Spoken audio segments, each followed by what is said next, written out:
make your day richer than it was before. Got some good times knocking upon your front door.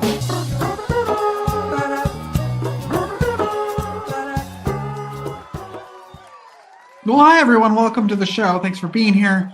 Thanks for watching. Now's a good time to just share the show now that you're watching. You're here, you're sharing it. And let's do a view count to see how many views and downloads we're at of the show so far.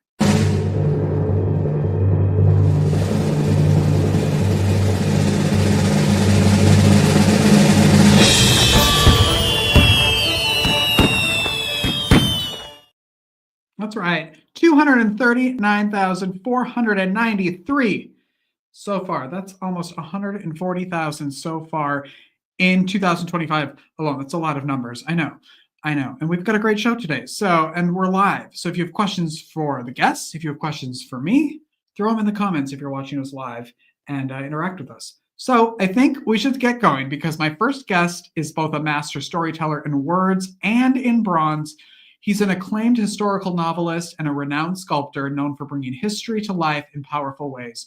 From best-selling author about Vietnam to breathtaking Medals of Honor memorials, his work is truly captivating. So please say hello to Doyle Glass. Hi, Doyle. How are you? I am great, and it's an honor and a lot of fun to be here. Well, I'm glad you're here. I want to start with sculpting. I know we're going to get to your books because I know that's really why you're here. But I love that you kind of dabble in different art forms. You know, I went to law school, was a prosecutor in a former life before I retired from that. And at the time, my wife had a job on the weekends. And I said, so I have weekends free. This is before kids, in our 30s. And as a kid, I loved art. And we were in Santa Fe and just walked into this art gallery. And there's this sculptor with this clay. He's just sculpting away. And I asked him about the clay. It was an oil-based clay that never dries, which is great because you can go back and work on it at any time. The negative of that, not really a negative, is that it needs to be cast in bronze. That's kind of expensive, but then the bronze is permanent. So this was back in the 90s. And he said, here's a log of this clay that's kind of plastic, oil-based. You couldn't take it on an airplane. So I just put it in my bag, took it home, and on the weekends started sculpting and just loved it. I don't do it now, but I tell you what a great outlet. I will probably do it again. And it was just a ton of fun. What kind of stuff did you end up making? My first sculptures were of my dog, and he didn't sit still. So I took photos from all sides. And then I just started to be creative. Ultimately, I'm a history guy. I love history. And in the early 2000s, around 2000, I decided that I wanted to create some monuments. I'd been once again to Loveland, Colorado, where they have wonderful outdoor sculptures, Santa Fe. And because I'm a history guy and I want to honor our veterans, I came up with the concept of creating a Medal of Honor memorial. I was living in Louisville, Kentucky at the time. So how about a Kentucky Medal of Honor memorial? That's what we did. Long story short, sculpted a statue of a Medal of Honor recipient from World War II. Went over great, dedicated Veterans Day 2001. I said, okay, let's do this again. I'm from Texas, so let's do a Texas one. Did a Texas one, actually still living in Kentucky, but I renovated my garage to have a higher ceiling because this one was going to be a little bit bigger. And so I had scaffolding and parked outside. It took a while. And ultimately that was created. So there's a Texas Medal of Honor memorial in St. Joe, Texas at it's called the National Artillery Museum. If you ever go up there, the Kentucky monument is on the courthouse square in downtown Louisville. So just kind of a great putting together of my different passions. And so all Yeah. that is, I moved on to writing around 2010 or so. But you never know, I might go back. It's a great outlet for, and like I say, in my job on the weekends, it was just kind of a great outlet for me to kind of do something else with my brain other than the law. If you're raising the ceiling in your garage, how big are these monuments? So the Texas monument would be, let's see, about 8 to 9 feet, Wow. where the Kentucky one was life size. This one would be called monumental size, which is, about a third bigger. I can't remember the exact proportions, but it's on a base, so it's higher. So we're talking 10 feet. So I had to put some scaffolding in to being able to access it. The garage had a flat roof, so we just kind of took the small attic space and did a V and put some skylights in it, and it was a pretty cool studio with natural light. So maybe not the safest kind of early morning being on a scaffolding with nobody around, but I had coffee, so it was great. You were fine. Yeah. Yes, you have the safety net of coffee. That's funny. That's so interesting to walk into a little shop like that and be inspired, and you end up making giant monuments that are seen. That's so inspiring. Well, just that the lifestyle of being able to do something Mhm. that's impactful with something that you're personally inspired by, to create, and then to have it be permanent. I mean, Yeah. both monuments will be around a lot long after I'm not, and Mhm. hopefully they'll still be out where people can see them and be inspired by them. So Yeah. it's very rewarding. Absolutely. Good. And you said you're from Texas. Where in Texas? I'm originally from Midland, Texas. Okay. So, there's a show now on, what is it called? Landman, I believe, on Netflix or one of those shows. It kind of delves into that region. It's not exactly true, but originally from West Texas region, and I now live in Dallas. And like I Okay. said, I lived in Louisville, Kentucky for about 20 years. Yeah, I lived in San Antonio for 7 years and just moved out of Oh, there last year. Yeah. and my father-in-law was there. I love San Antonio. I love It the w- Riverwalk, the whole area. And my wife and I were talking. One of our great memories with San Antonio just a couple of years ago, or maybe 3 because it was COVID, was just going down and visiting the missions in Mhm. the mission walk. You remember those? Yeah. And Yeah. which is, one of those is a UNESCO site. San Antonio is a great city. Yeah, talk about a place with a lot of art, a lot of monuments, a lot of sculptures. It's a great place. A lot of Yes. character, a lot of culture, Yeah. just and a lot of fun too. It is. It is. All right, you'll come back and we'll talk about Texas for an entire episode. But I want to talk about your book, Swift Sword. You said you got into writing in what year? Like 2010? Is that what you said? About 2010, and it was actually, so when I did the 2 monuments, I based those monuments on stories of real individuals. One was a World War II Medal of Honor recipient from Kentucky, and then in Texas, a Korean Medal of Honor recipient, actually from my hometown of Midland. Hmm. And what I realized is that these stories are amazing, but you can't do a monument for all of them. And we did a great job with our Greatest Generation in the 90s, honoring them, movies like Saving Private Ryan, Band of Brothers. I grew up during the Vietnam War. I was too young to serve, but it's a war we wanted to forget. Our veterans were not really kind of honored or their stories told. So I just thought, I see a gap in the record, and there's some incredible stories here. I need to get it down. So it became my mission, beginning about, actually more like 2005 was when I really started. I need to write some books about this. Wow. What happened where you were like, I can write a book? I think that's I've like started to write a book and been like, no, I'm not organized enough for this. I don't understand how people write an entire book and not just go all crazy and down 16 different paths. So how did Well, that organization into writing it happen? that's a great question. So what I learned from art is that being creative, it's similar in a lot of ways to music, to writing, to art. There's a common theme on using kind of a creative brain. Going to law school, a lot of reading, a lot of writing, a lot of analyzing, paragraphs, that sort of thing. So I became a good reader and good analyzer. What I learned from the creative process is there are two parts: the creation part, obviously, but then the discipline part. I can't sit around.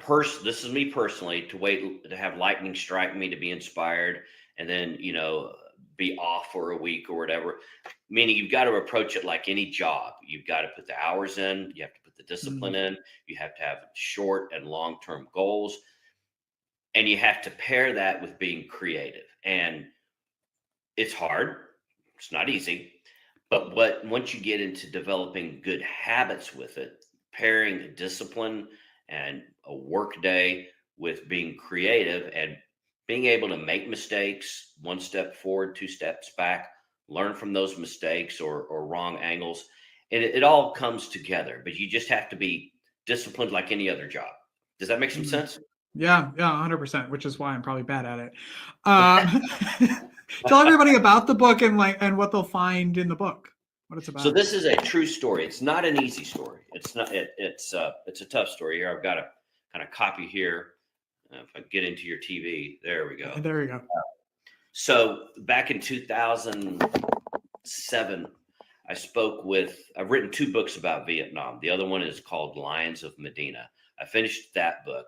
And I spoke with the commander of Mike Company 3-5 on this day, September 4th, 1967, that I'm writing about.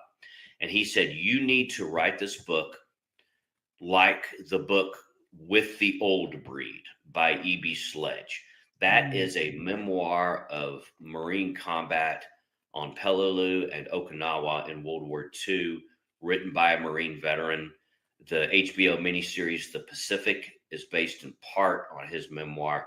It's a very hard read. There's nothing to glorify war.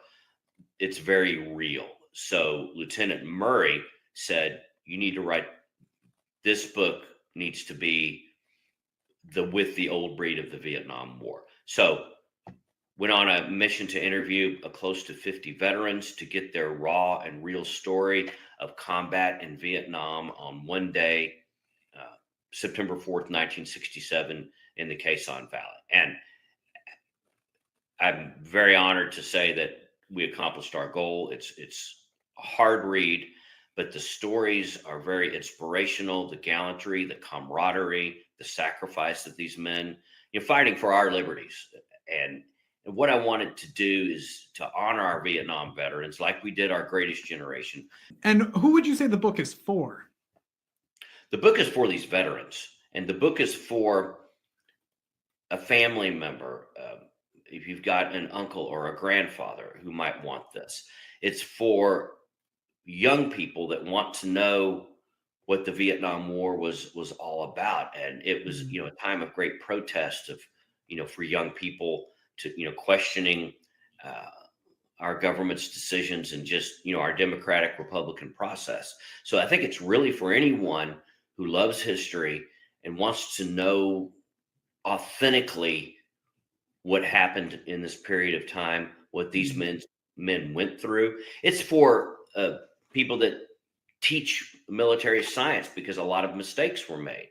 And, let's learn from our mistakes. So it's for a wide variety of people, but especially for the veterans and the family members to say thank you. And wow, I didn't realize this is what you went through. What are you working on now? I just finished up another long. These books take a long time. I bet. Wow, so much research. Yeah, a lot of research and just a lot of time. But what I did, I finished up. This is a great story. It's going on 6-7 years. Historical fiction. So I wanted to write a book from the perspective of a historical hero, unknown. And I found this guy named Robert Benoit. and Benoit is French. He started as a World War I fighter pilot, then became a Grand Prix, basically F1 racing champion between World War I and World War II, and a Le Mans driver and executive for Bugatti. Very successful guy. Then with the outbreak of World War II, he's not young at this point. He's, close to 50, becomes a secret agent for Great Britain's special operation executive. And you've heard about the fifth column that Churchill put together to set Europe ablaze. Basically, these were agents dropped in Nazi occupied France to blow stuff up and to kill people while living in occupied Germany. So they're not really spies, so to speak. But they could be, but they're saboteurs. So Robert Benoit, who was a celebrity in France, a very well-known face, very well-known figure, certainly didn't have to do any of this. He could have, sat out the war, but said, no, I'm going to be a agent for the special operations executive, and fought World War II as an agent. And that's all I'll say about the book. But this book is different. The two prior books that I've written are pure nonfiction. This is historical fiction. So I drop into Benoit's skin and write from the first person perspective. So there is artistic license, there is fiction involved, but the whole idea was to make it seem real, to view things from the eyes of this hero. So there's a great deal of research involved. Spent a lot of time getting facts in France and in Great Britain to get the record right. And that's blended with artistic license. And, when you see a movie based on a true story, well, this is what we have based on a true story. So it's very exciting. It should come out later this year. We're finishing up the editing and, just putting it all together. And hopefully this time next year it will be out and I'll be on your show talking about it. Okay, good. Yeah, please come back. I would love it. What do you love most about your life right now? Oh, my family.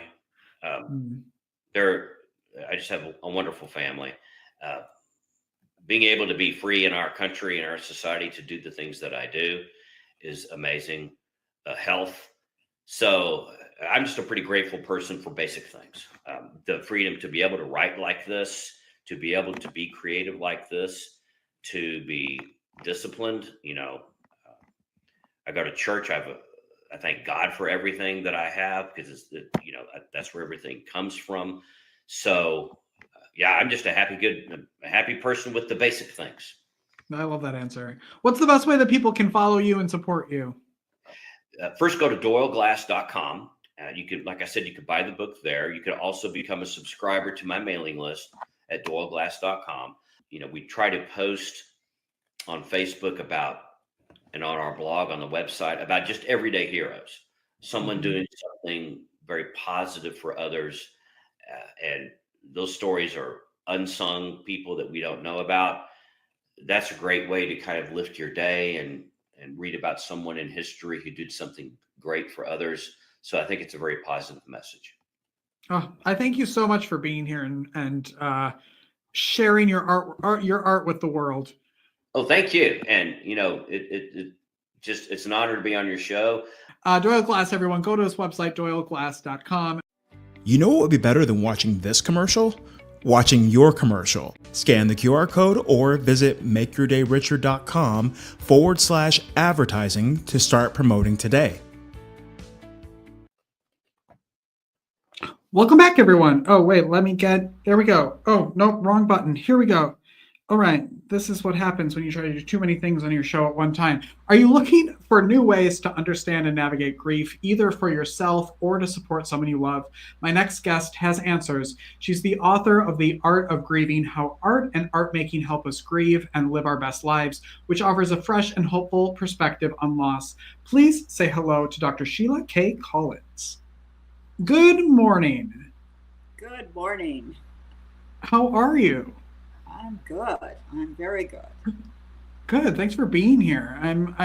This show ends up oftentimes being about art and how art makes life better. And you have such a great book to talk about how art can help us through pain and grief and loss. Can you tell us about the book, The Art of Grieving? Well, before I do that, I have to say that the gentleman that preceded me, I think we are, relatives of another mother or something, because so much of what he was describing, I was like shaking my head, yes, yes, yes. I know. Well, you know what's crazy about this entire thing is that the guests they're random. Like, Yes. I don't look at two and go, okay, they should be on the same show. It literally is just like, who's up next? And Well, and yeah. it works out so crazy like that. And I think the dog likes it too.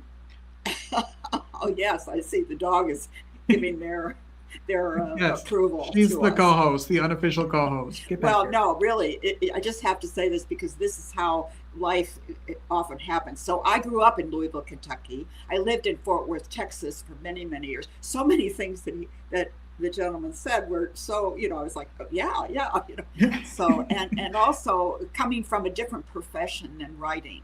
I began my life as a dancer, as a professional dancer, and a teacher and a performer and all that. And then I became a social worker.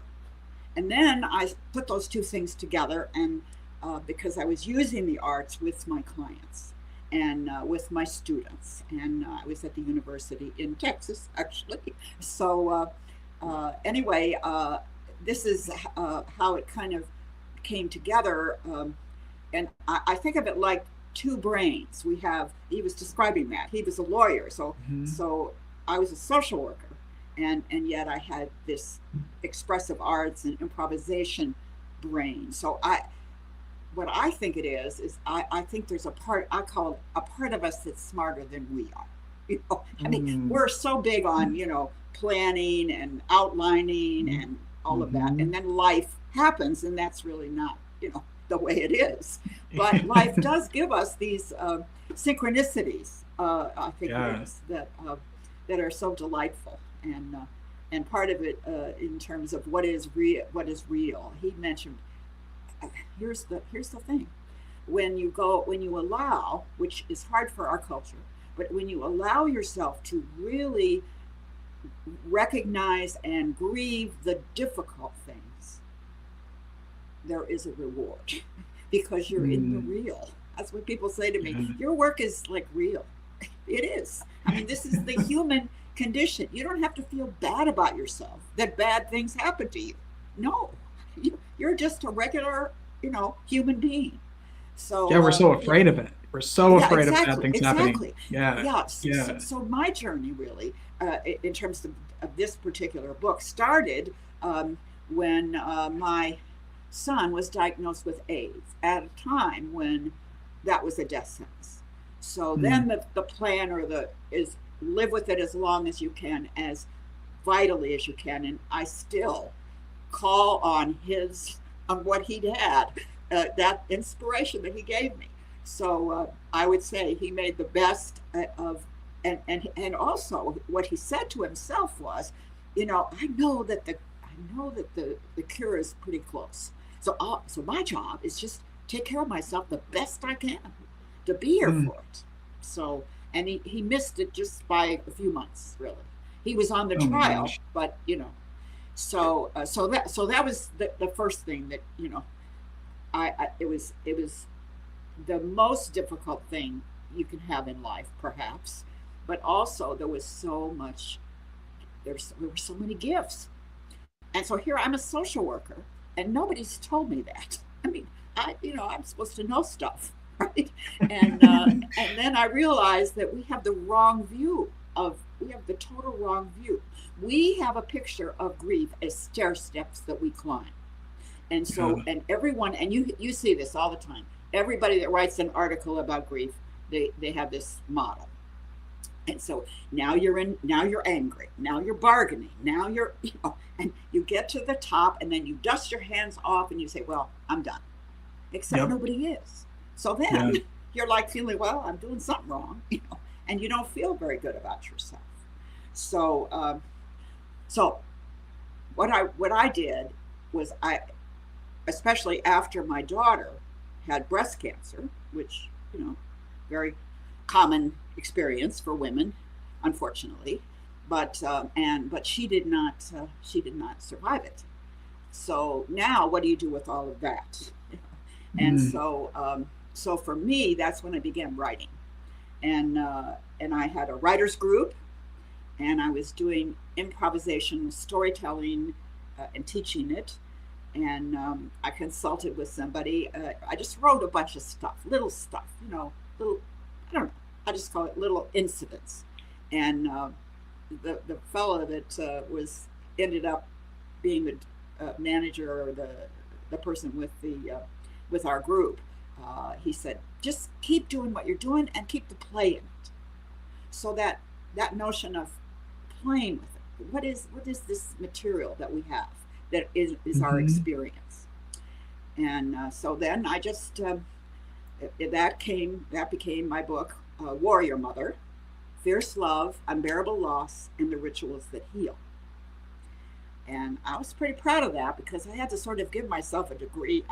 I went every year. I went to the writers' workshop in Iowa. You've probably heard of it, and it's a summer workshop. The winter one, of course, is some of the best writers. But this was more like the lawyers, the social workers, the people that are. We didn't take that in school. We were in a different column at the university, but we're interested in bringing it into our lives. So that was how I ended up doing that. And then what happened was I was just faced with how frightened people were to even come near it. It was amazing. I wasn't ready for that, So that's where this book came from. That gets me to this book, because and this book, The Art of Grieving, and you see the spiral. So this is the model I am proposing, and actually inspired by a very famous author who wrote a Grief Observed, and he wrote it under a pseudonym because nobody wanted to hear about this. But he said, everything changes as you're going through grief, and can I hope I'm on a spiral, because things keep emerging.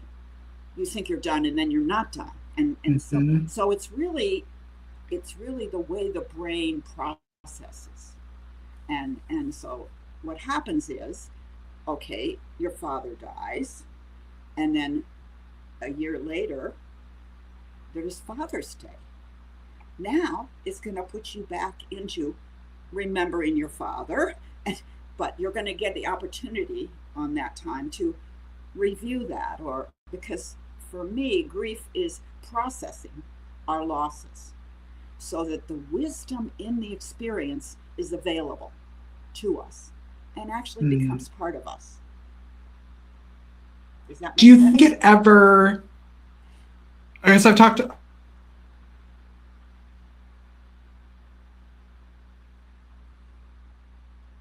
oh no, there goes my camera. Do we, Wow. living, is that what happens? Something is freezing. Uh-oh. Are we frozen again? You're good now. I'm good? You can Yep. hear me okay? This is what happens when you do it live.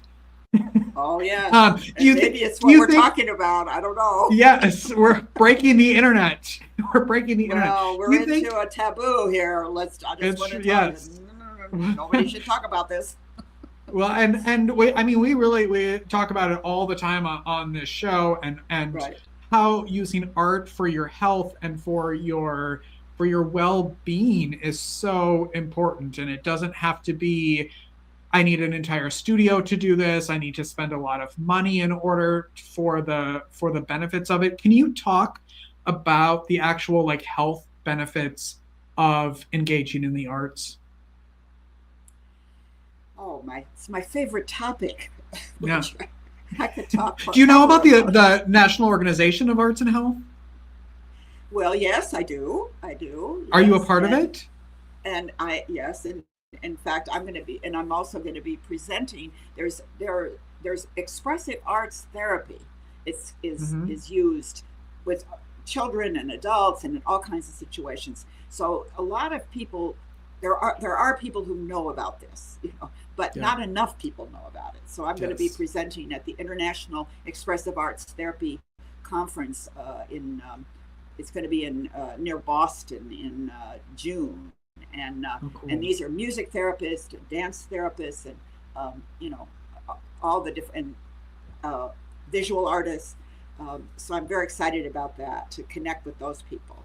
And I also have a lot of connection with people who are actually ministers and work with people, in times of grief, and they're wanting to reach out to use the arts. And so it's interesting now with this book. I'm getting a different reaction. Now things are a little better. People are not quite so uptight anymore, I don't think, about this whole topic. But then I think it's amazing how many people actually do art or watch art. Here's the thing, it can be done on your behalf.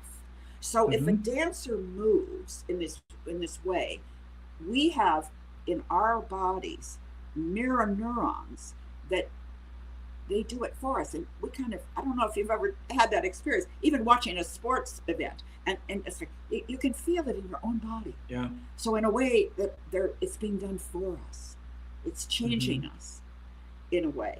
It's lifting us. And of course the gift of dance is joy. That's it. Yeah. And it doesn't matter if you do it well or not well. That's the other thing. We say, well, I'm not good. I'm not a good singer. I'm not a good dancer. I'm not a good writer, whatever it is. It doesn't matter. Yeah. That's not why you're doing it, It doesn't matter. Yes. You're doing it as a way to learn about yourself and change your own brain.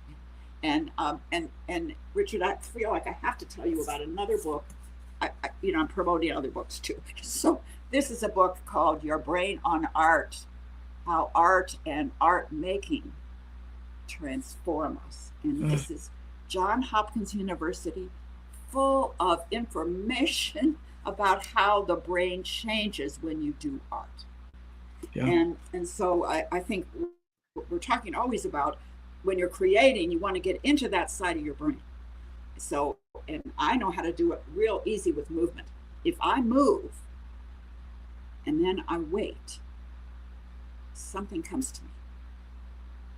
It just does. And I practice this. I do it a lot. So but I can count on it. And everybody, I teach people how to do this. So when you're stuck, and actually that's the worst thing in life, being stuck. We want to keep moving. We want to, and so if you do that, you might get, when I do that, when I move and then I wait, I can get an image, I can get a memory, I can get a quote, I can get a song. I mean, stuff comes to me. And so I've written about that when I was during COVID, and I'm writing this book, and I get this tune and this song going on and on, and I think, what is, and the song was, we did it before, so we could do it again, like this, and I'm thinking, what is? So I look it up, and it was during World War II. What they're saying is, we did it before, meaning World War I, okay? And so now this would have played a lot, and there was even a cartoon of this, and this would have played a lot when I was like about 2 years old, 2 or 3, and that's when I started dancing. So wow. I'm thinking, did we dance to this? I don't know, but I knew all the words, and so this is what I mean about we have this part of ourselves that is recording everything, and everything that has ever happened to us is still there. The neurons are still there, and a lot of times art is the way you access it. It's so true. It's so true. And I know you have, I think I just read that you have a new group that you just started around this topic, right? Yes, yes. Well, I feel like, I can coach a person. I can, I've been a therapist, and I can do that sort of thing, which I do. But what I really know is that the group, having other people, not just me, just my brain, we need more brains, and more bodies. So I've Yeah. always loved, and maybe that's the chorus girl in me. I don't know, but it's better when you have more people, not too many people, but more people. So I put together this group online, and so I'm going to be doing like once a month. I'm going to have that. I teach online a class from one of my other books, which is this is Still Point, is the book Still Point. And this book I did many, many years ago and redid it with a student. And we were going around the country doing these programs, and we were shut down one afternoon. So my former student and friend, who's smarter than me, obviously, she says, we got to put this online. And I said, well, what we do is not going to work online. I mean, I'm sure of it. Well, thank goodness I was wrong, because we're still online with this class. So we meet on Tuesdays, and we've been doing this since March of 2020. The book is called Still Point, and it's the self-care playbook for caregivers to find ease and time to breathe and reclaim joy. And many, many people are caregivers, not just take care of children, take care of parents, take care of a lot of people. And we have to then take care of ourselves. And in relation to grief, that's again, all of this that I teach here applies to grief. And you have this love that has gone out, and it doesn't have a place to go. It has to come back in to us, because now we are needy. Now we need love. I want you to come back for each of your books, because we've talked about topics of each of your books multiple times on this show, and it's a topic that I love to talk about because it's so needed. But what's the best way that people can connect with you and find out more about you and find your books and everything? Is that your website? Yes, I do have a website, and it is my name. It is, SheilaKCollins.com. So, and my website has some videos and some backgrounds. I'm an old person. I've been around a long time. I have, a lot of stuff on that. And then the other thing is I just switched to writing on Substack. That's the platform. And so I'm kind of excited about that, because that's where really good writers are. I mean, famous writers. And so I thought, well, I'll play at the big people's table. Get in there, yes. Yeah, I'll do it. So I've been doing that, and then the other thing is I often do things through a platform called Let's Reimagine, and this is where we put our class that we did when I told you when everything shut down, and this is a wonderful platform. Lots of information about grief and loss, and also about the arts, using the arts. So that's another thing I would recommend is it's called letsreimagine.com. Okay, good. I come back anytime. I also produce another podcast called Introspection, From Grief to Growth, and I would love to have you on there with Amy, who's the host, to talk about all that you're doing. So I'll connect you with her. Oh, wonderful. It's called Grief to Growth. Okay. Yeah, it's called Introspection. We'll connect after this, and I'll introduce the two of you, because you'd be a great guest. A good topic Wonderful. for that. Yeah. What do you love most about your life right now? Well, what I get so excited about is that moment. You can see it in someone's eyes when they get an idea, or they, there's something that happens, and it's the moment of creation. And I mean, it can't get any better than that. So I'm kind of almost addicted to that. I mean, I try not to, overwork. My husband keeps pulling me away because I love doing what I do. Yeah, that notion of being with people who are interested in exploring their own knowledge and their own wisdom and the richness of their own lives. So for me, I think that what we really want to do is we know we're going to get a lot of loss, of course, and that it's not like you did something wrong. I mean, it's just the way it is. And so then what do we do with that, and what is the gift in it? Because there are no losses without gains. And I mean, even when we were in COVID, we got off of our too busy. It was kind of nice in a way. I mean, there were advantages. It gave us time, and I'm glad we don't have it now. Believe me. But I'm just saying things are not black and white and good and bad. Yeah, and knowing that loss isn't the only thing that people grieve, right? There's so much more to grief than just a death, or and all of the different things that people grieve, whether it's their kids going to college or the death of their spouse. Like there's such a spectrum of grief that I love that you have so many ways that people can go through that and walk through that and learn to kind of live with it, because it doesn't go away. Well, and the world we're in right now, change is so fast and feels destructive. It feels destructive, and so it's very scary. And so that I could say, well, I'm just going to do my own life, but come on. No. Yes. We're connected. We're enmeshed in a lot of other things, and whether we like it or not.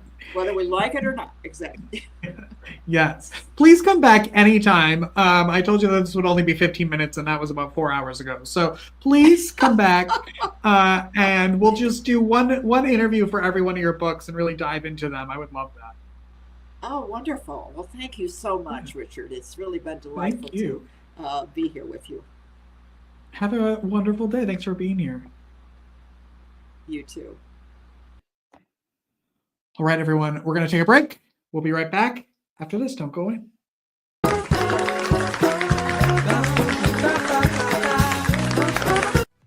Hey, love. You're listening right now, wondering if you can get really clear about your own next step, about how to navigate whatever messy thing that's sitting in front of you. And the answer is yes. Even if you don't know right now in this moment, or it feels really weird or scary to follow whatever it is you want to do, you absolutely can through coaching.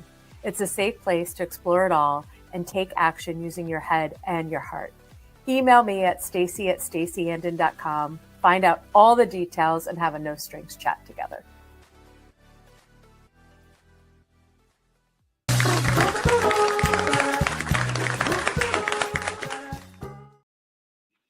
What a great show. Thank you to both of our guests, Doyle and Sheila. And they're both so nice that they're giving copies of their books to everybody in our studio audience here today.